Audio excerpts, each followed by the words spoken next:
red flag as they form up, so we will have 14 outfits actually taking to the grid. But their pole position, Steve Kershaw and Ryan Charlwood. Former world champion contenders all last season, former British champions. Lewis Blackstock and Paddy Rosney, I said earlier in the race, bridesmaid, not the bride in terms of championship, but they will really do themselves a power of good if they can come home ahead of the blue outfit laid lows next to them. Watch the lights are in, the lights are on, the lights are out, and away they go. Can Blackstock make it up the inside into Riches for the first time, because he's very, very quick off the line. He's got his nose in front, laid low having looked, so it's a good start by Lewis Blackstock and Paddy Rosney ahead of Steve Kershaw and Ryan Charlwood as they make their way along now towards Wilson. This is where there's a lot of bunching up, and you'll see some of the mid-pack people try and gain places through here on the brakes. Everyone safely through, flying round these big sticky Hoosier tyres in the dry here, totally dry, Jed.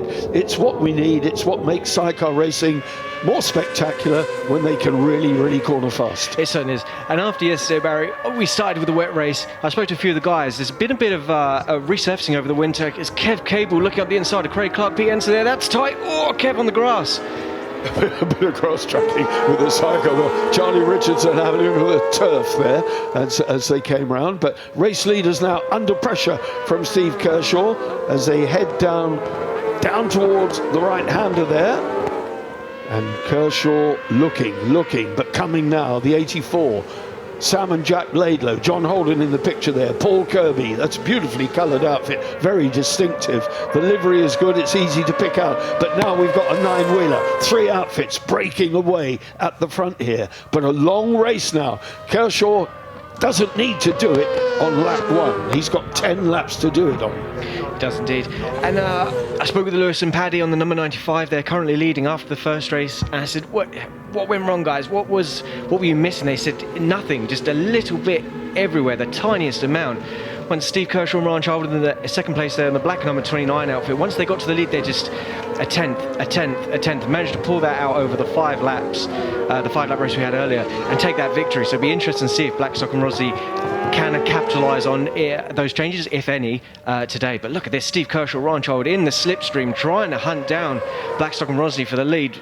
And coming out on the inside, they're on the inside line, but they're not going to do it on the brakes. Blackstock's good on the brakes as he goes into Riches. Double apex, round the second apex, out they go, sprinting down now towards Wilson again. This is this very tight hairpin, and let's just follow them round this lap. Round they go, then that comes back up a very slight rise. There is some elevation change here at Snetterton, not much. This is Palmer, the left-hander of Palmer now, and then away down towards the very, very tight left, almost a 180-degree bend of Agostini. A slight kink going down to it, but now the passengers get right out, hang their backsides almost on the tarmac. The Kershaw outfit drifting as well with the wheel in the air, and that was pretty spectacular. Out of Agostini as they go, up towards Hamilton. They're at Hamilton now. Now the right-hander of Oggies. And this is a double apex as well. Round they go then. It squirrels a little bit. These Hoosier slicks, everybody on slick tyres now. And then down to Williams, and then onto the Bentley straight. And will Kershaw try and pull something down the end here, going into Brundle once he's under the bridge.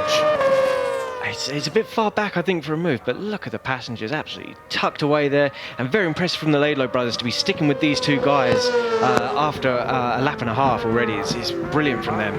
Well, you can see that the quickest lap's being done at the moment by Blackstock, 2:04.9, so the sector times are pretty good as well. Laidlow very fast in the second sector. There, John Holden and Clement Corneille, the number 2 blue and white outfit. Rob Biggs right with them, and Ferry Sagers. So we have a French passenger and a Dutch passenger in these outfits. International passengers are good, and most of the outfits on the continent were pretty much all left-handed.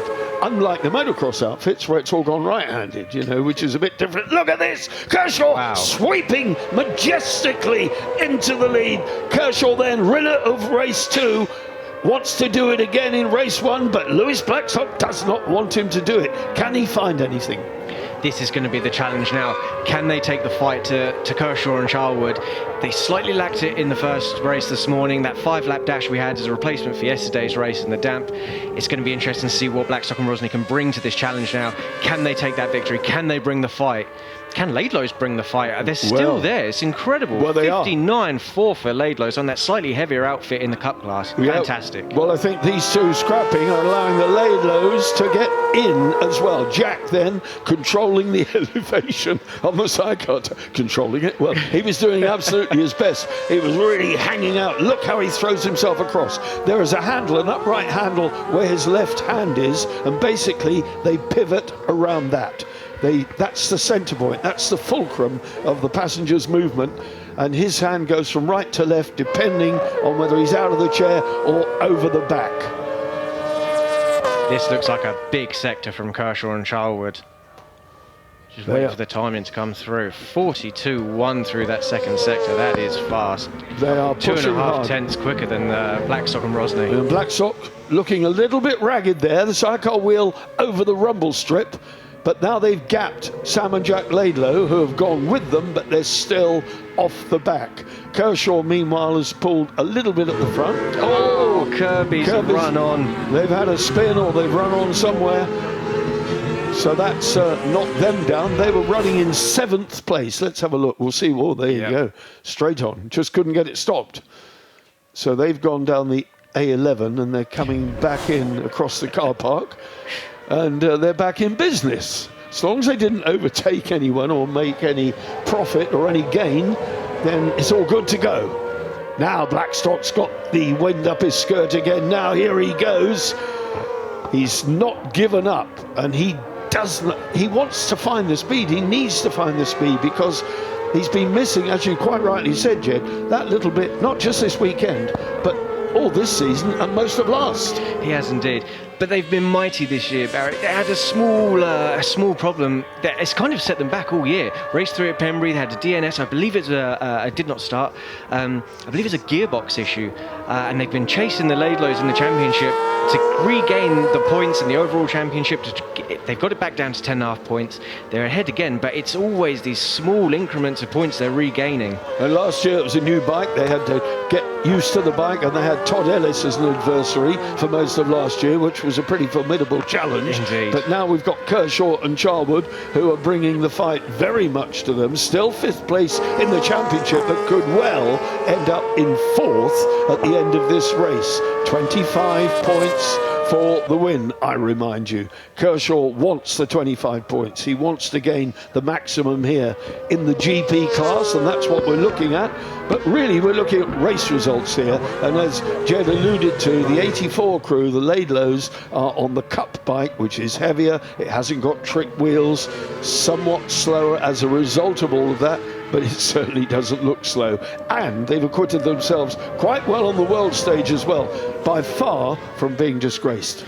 For me, to this point, this is the most impressive I've seen the Laidlows this season. Yes, they've taken outright victories. Oh, very wide. Sam tagging the sausage cup on the inside of Murray's there, really firing Jack and that chair wheel up in the air there. But no drama there. It's under control again. But for me, this is their best ride this season. They've taken outright victories in the rain, but to do this in the dry, to stick with these competitors, fantastic. Here we have George Holden and Oscar Lawrence, with George's father John hunting him down. And John said to me 2 seasons ago, I'm going to sort of take my foot off the gas and I'm going to coach the lad and help him through. Yeah, right, John. Yeah. What happened about that theory? You're a racer. When the visor comes down, mate, you're on it. Rob Biggs is in there as well. So this is quite a battle going on here between the Holden Jr., Holden Senior, and Rob Biggs and Ferry Sagers, who are making their way up and looking good as well. Rob Biggs now, from a sidecar racing family, it's almost a dynasty. The Biggs family have been around for so many years, both as drivers and passengers. And Rob is smooth, he's presentable. Express Tyres of Lockerbie help him, and Santander Salt, Roger Body, of course, who was our former long-time promoter in this championship. And Rob Biggs is giving everything now at getting past John Holden, and this is shaping up to be a really good fight, and we are at half race distance. We're on lap 5 of 10. He looks very keen, doesn't he, Rob Biggs, there on that number 5 outfit. He looks super keen to get past, but not the easiest thing to do these days with the 600s. Very much, you're kind of committed to carrying big corner speed.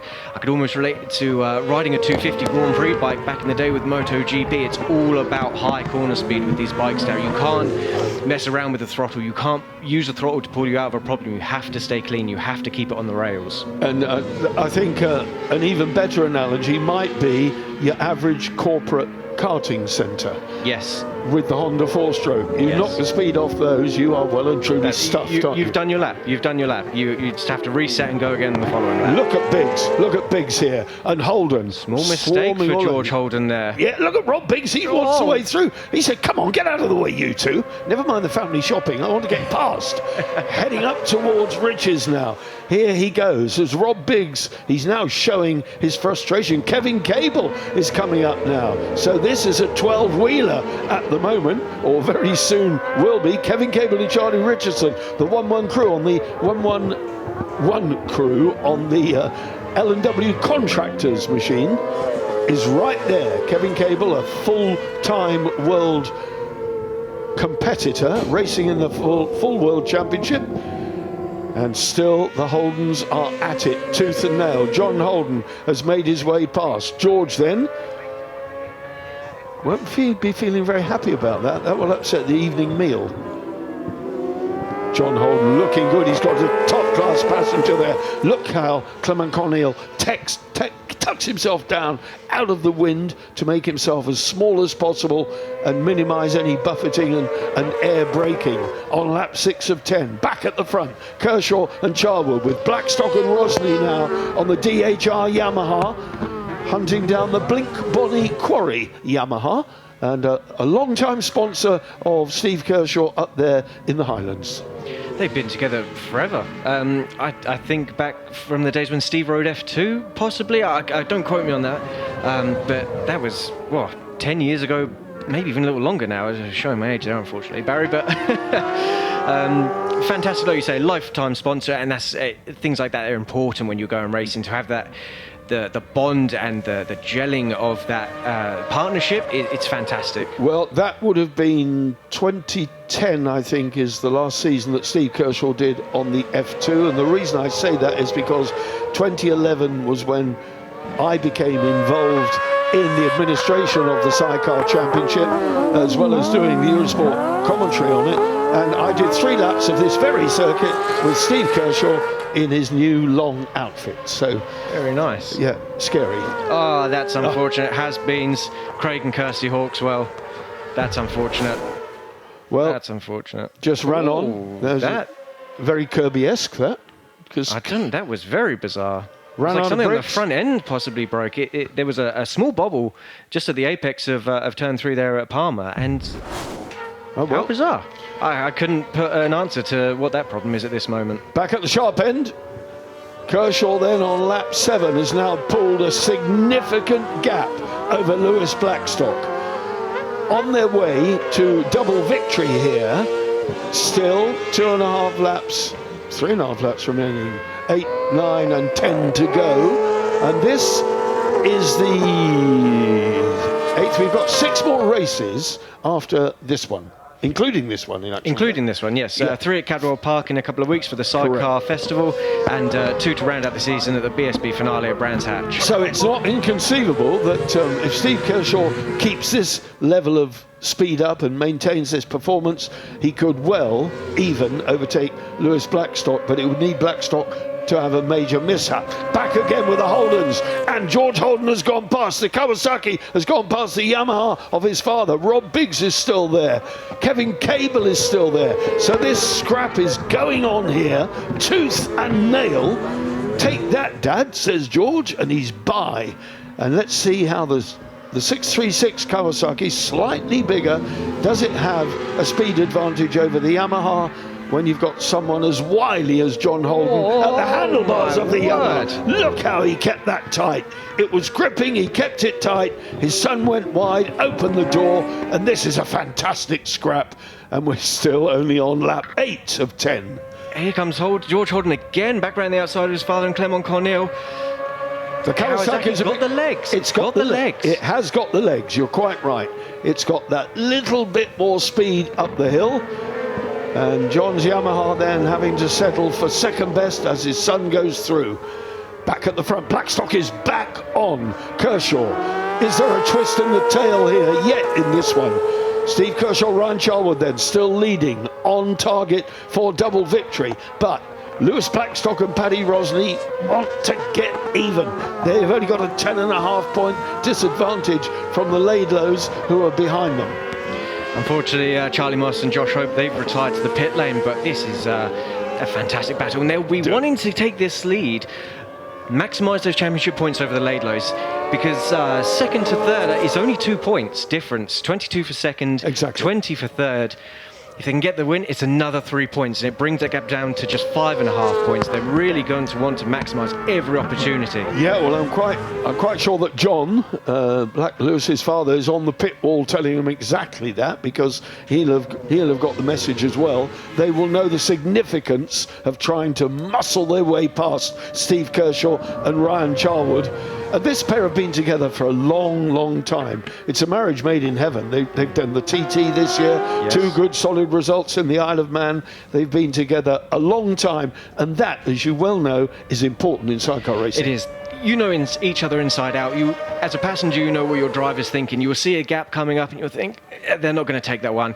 Or yes, they will. Or in some cases, I really need to hold on here because it's going to get a bit tasty. And that is a 58.6 from Steve Kershaw and a 58.8 from Blackstock and Rosney. There is no holds barred, nothing left on the table out there between these two. They are desperate for a victory, the pair of them. They're really on it. The lap record 156.894, but that was on Avon tyres. We've got a brand new tyre supplier this year, unknown quantity. Look at that, the wheel kicking up in the air. So it really is game on here. We're on the penultimate lap. Lewis Blackstock knows he has to find a way past. It's not as easy with an outfit as a solo. They're much wider.